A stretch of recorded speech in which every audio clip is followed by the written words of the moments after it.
মুস্তফা। সেই কোরআনের হুকুম অনুযায়ী, ইসলামের হুকুম অনুযায়ী, আল্লাহ রাসূলের আদর্শ অনুযায়ী আহলে সুন্নাত ওয়াল জামাত কসবা উপজেলা শাখার আয়োজনে, আজকের এই সুন্দর আয়োজনে আমরা এখন তাদেরকে হেদায়েত দান করে আহলে সুন্নাত ওয়াল জামাতের পতাকা তলে থেকে আমরা যেন সদা সর্বদা এই ঈদের আনন্দ উদযাপন করতে পারি। আল্লাহ তৌফিক দান করুন। আল্লাহুম্মা আমিন। আসসালামু আলাইকুম ওয়া রাহমাতুল্লাহি ওয়া বারাকাতুহু।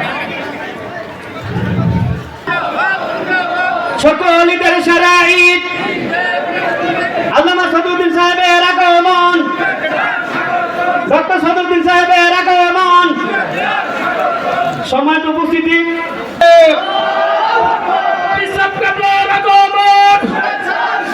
শুভেচ্ছার স্বাগতম। কসবাবাসীর পক্ষ থেকে লাল গোলাপ শুভেচ্ছা।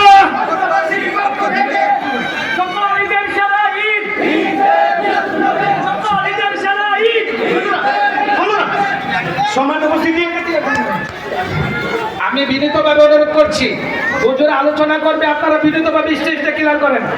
কেউ কেউ হয় আল্লাহ করবেন না, গুরুত্বপূর্ণ আলোচনা করবেন হুজুর।